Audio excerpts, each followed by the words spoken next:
President Donald Trump has fired his biggest salvo yet in triggering what is clearly going to be a global tariff war and an economic slowdown, imposing sweeping tariffs on over 180 countries, sparing no one, including India, China, and even smaller countries like Vietnam and Taiwan. India now faces 27% across the board import duties, the only exemption being for pharmaceutical sector, energy, and items like copper.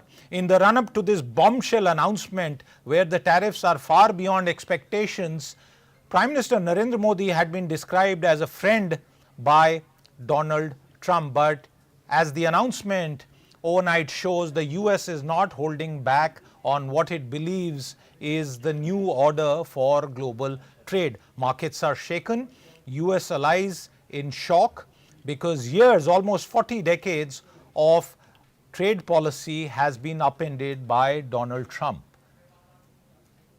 So what does it mean? Before we go to our guest on understanding the impact of this sweeping announcement that clearly puts into question what will happen to the global economy, the US economy, and many other nations, let's take a quick listen into what Donald Trump had to say overnight. India, very, very tough, very, very tough. The Prime Minister just left, and he's a great friend of mine, but I said, you're a friend of mine, but you're not treating us right. They charge us 52%. You have to understand, we charge them almost nothing for years and years previous to my getting there, but it was something. If you look at Switzerland, 61% to 31%. Indonesia, Malaysia, Cambodia. Oh, look at Cambodia, 97%. We're going to bring it down to 49. They made a fortune with the United States of America. United Kingdom, 10%, and we'll go 10%. So we'll do the same thing. South Africa, 60%, 30%, and they've got some bad things going on in South Africa. You know, we're paying them billions. Well, that was Donald Trump holding up that card, a shot that's gone viral across the world. But clearly, as we pointed out and many people have caught on, that placard said 26% for India, although the actual announcement says 27%. And to help us decode and make sense of the entire announcement, we are joined by former Commerce Secretary Anup Wadhawan. Welcome to the show. As a Commerce Secretary, what's your sense about what has just come to pass? Has the World Trade Order, as we have known it for 4 decades, been consigned to the dustbin fully and formally, sir? Yeah, absolutely. Even before this event, the global economic order, as conceived under the WTO, had been abandoned. This is, in a sense, the final sort of stamp on that abandonment. So clearly, the word reciprocal was being interpreted in many ways, and people read from dictionary meanings to, a broad reciprocity. But this sort of is a totally unexpected interpretation of the word reciprocity. It's a totally unexpected conception of what the tariffs are which countries are charging. To say that India has been charging 52% tariffs has no basis in reality. Our average tariffs, applied on US goods were in the range of about 12%. And American tariffs were about 3%. So there was a differential of 9%. People thought that on the average that 9% would be the number that President Trump would use to configure the tariffs for India. But he's adopted an interpretation which is totally bizarre and, unexpected and not based on reality of any thoughts. But there's some, silver linings in the whole thing. Many of our competing, nations, right from Vietnam to China to Bangladesh to Malaysia, Thailand, they are in a worse situation in some ways. The tariffs imposed on them are higher. So net, there might be an opportunity for us. And the other thing, we need to keep in mind is that pharma is out, energy is out, copper is out, and I think semiconductors are also out. So those are also silver linings. Any product with 20% American value addition, I think that is also out. So many of our electronic products like Apple phones, the value addition is 80% the intellectual property value, which is American. So there are some silver linings. And the other thing we need to remember is that there is not likely to be a much domestic supply response in the US in terms of, those goods now getting supplied by US manufacturers. That supply response is likely to be very limited. If you see Trump's first term when he put all the duties, the American domestic supply response was very weak. And ultimately what happened is American citizens had to end up paying the tariffs. The trade deficit actually worsened with China. So that is what is going to happen this time also. The supply response is going to be very weak. The tariffs are going to be absorbed by American consumers to a large extent. It will cause huge distress. And I don't see how this is going to be sustained, especially if, other countries retaliate. EU, China, for instance, put some sort of measures on American services. All the e-commerce companies, the Googles, the Facebooks, the Amazons, the Microsofts, if they face retaliation, the US will perhaps quickly realize that this is not the way to go.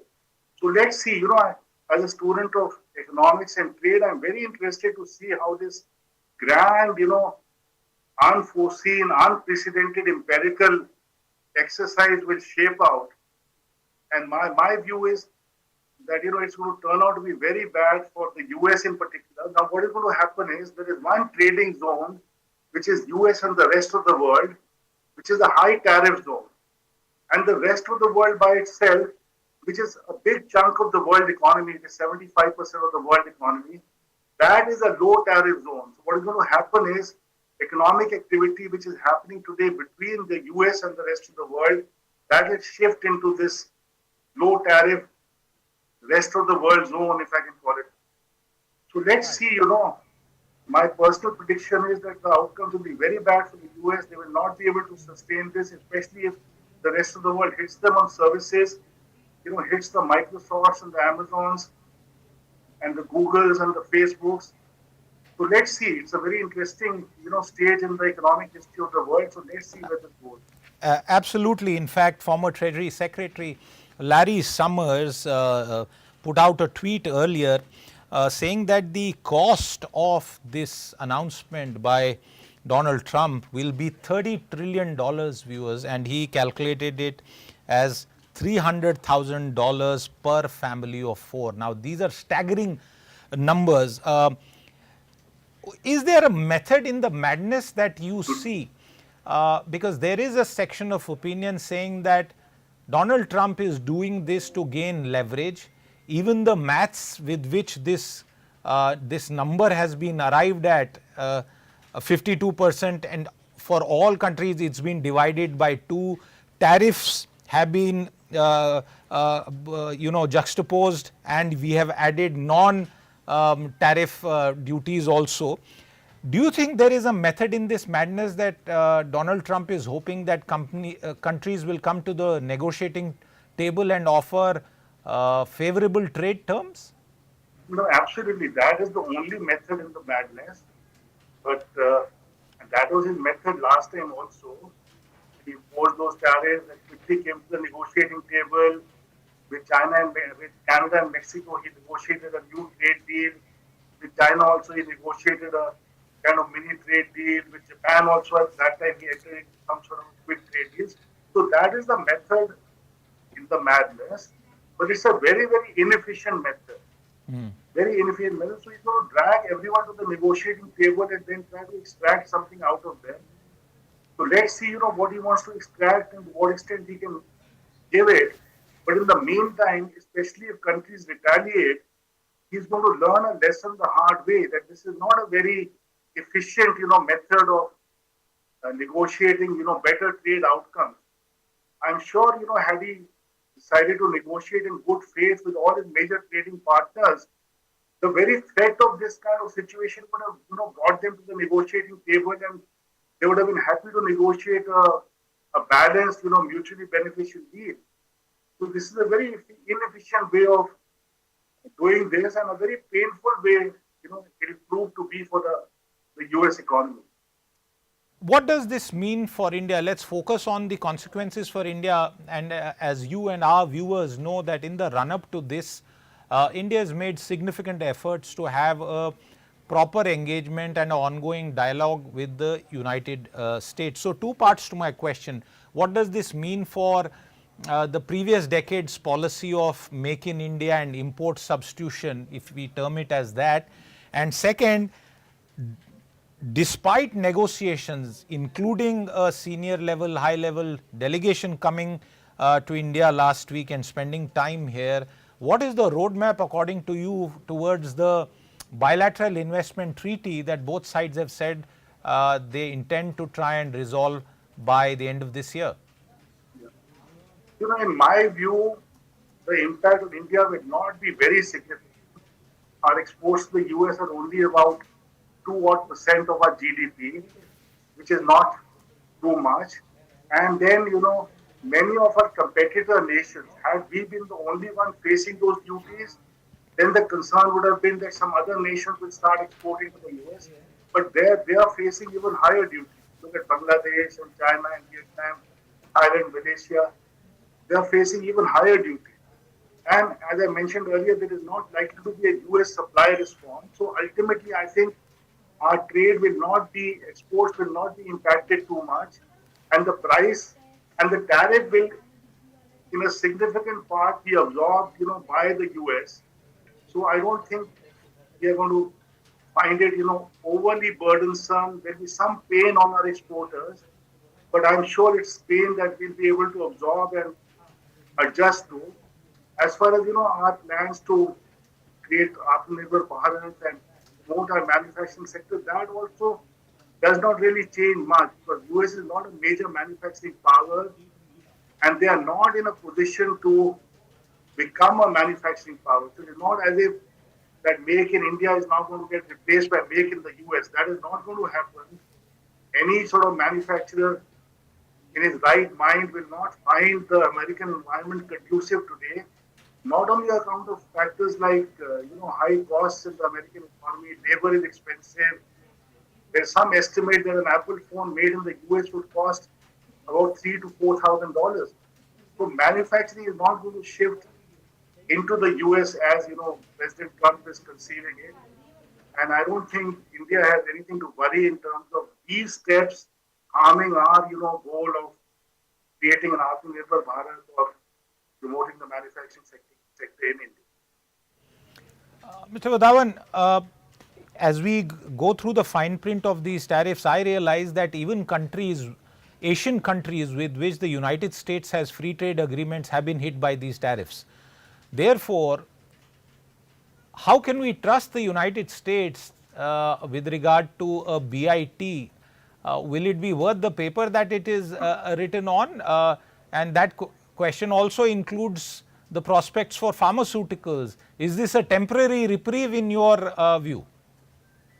The pharma, the consequences of pharma prices rising in the US would have been very, very serious. Obviously, in their own best interest, they have not put these duties on pharma. So, certainly that is an explanation for this. I missed the other part of your question. That many of the countries that have been hit in this order, the US already has FTAs with them, Asian countries particularly. Certainly. You see, this lack of credibility is certainly a major issue. How credible is a commitment by way of a bilateral trade agreement? If you see the example of Canada, Mexico, US, the NAFTA was there and then it was renegotiated to America's satisfaction. They put all sorts of onerous conditions, some minimum wage requirements on Mexico, and then it seemed that the US was satisfied, but apparently not. So now the whole thing has been restarted, even though the NAFTA was renegotiated, just a few years back. So certainly that's a valid question, but then there is no option in that sense. You live in the hope that, better sense will prevail. There is no option but for countries to negotiate and reach a, better outcome. Ultimately, this is all mutually harmful. But as I say, the harm to the US economy will be a multiple of the harm to the rest of the world. But still, it is, harmful on a mutual basis. So no country wants to, be very unreasonable and not negotiate and, be guided overly by the lack of credibility of an American promise. So we'll have to, trust that better sense will prevail and these commitments will be abided by. Who would have imagined that the term that you just used and in the nuclear context, mutually assured destruction, would be used for commerce and trade? But you're absolutely right, Mr. Wadhawan, that we are at a very pivotal moment. I want you to also explain to our viewers what are the prospects for India's attempts for bilateral treaties. We have seen a flurry of conversations, visits, the UK, Australia, EU. We even had Chile turning up in New Delhi just a few days ago.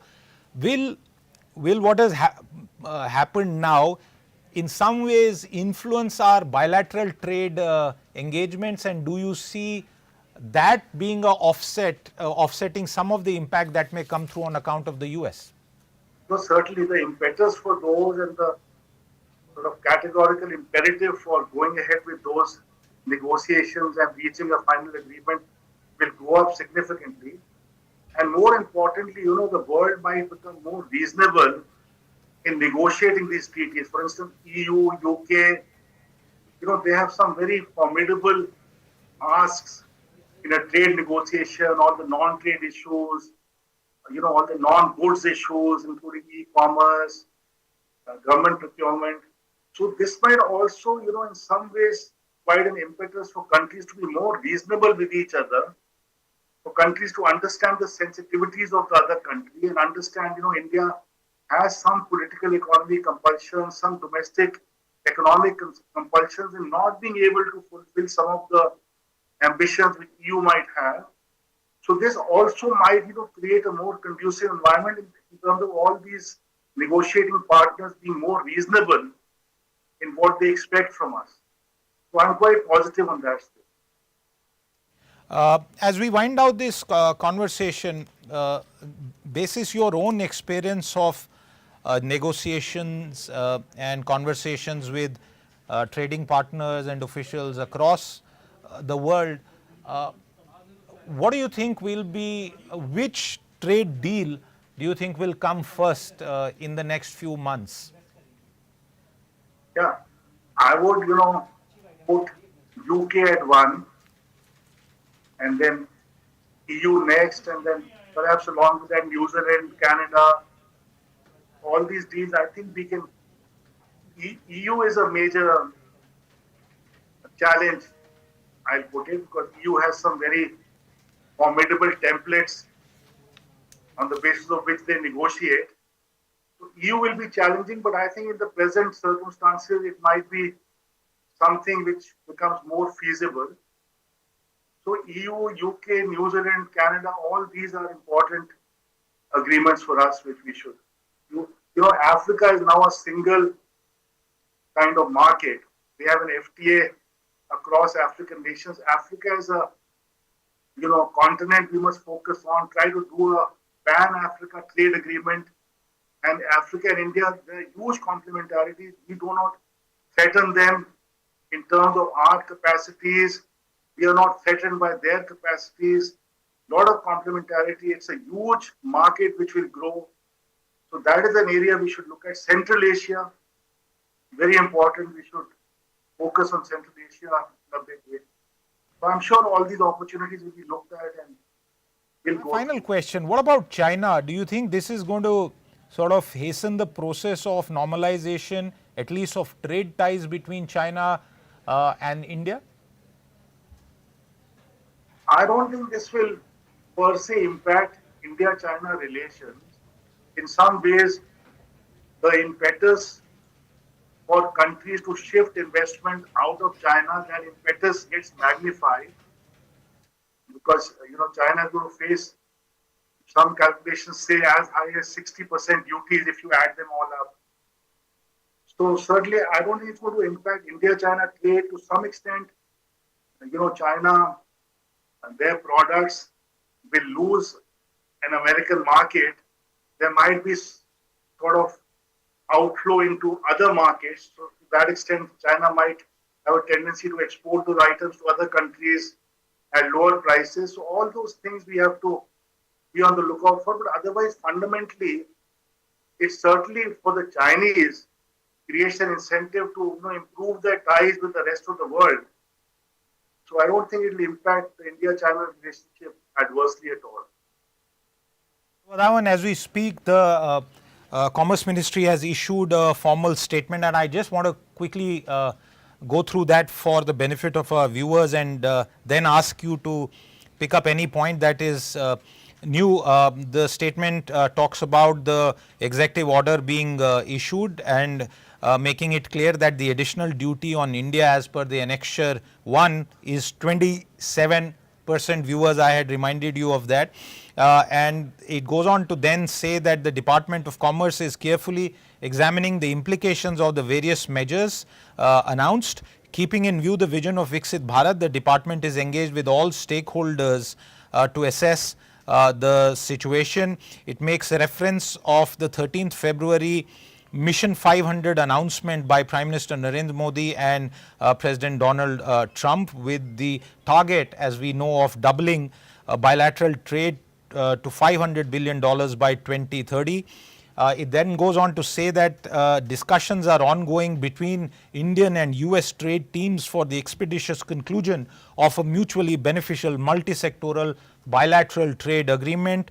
These cover a wide range of issues of mutual interest, including deepening supply chain integration. The ongoing talks are focused on enabling both nations to grow trade, investments and technology transfers. We remain in touch with the Trump administration on these issues and expect to take them forward in the coming days. The final point made in this press release that has been issued minutes ago, and I quote, India values its comprehensive global strategic partnership with the United States and is committed to working closely with the US to implement the India-US catalyzing opportunities for military partnership, accelerated commerce and technology compact, as it is called, for the 21st century to ensure that our trade ties remain a pillar of mutual prosperity and drive transformative change for the benefit of the people of India and the US.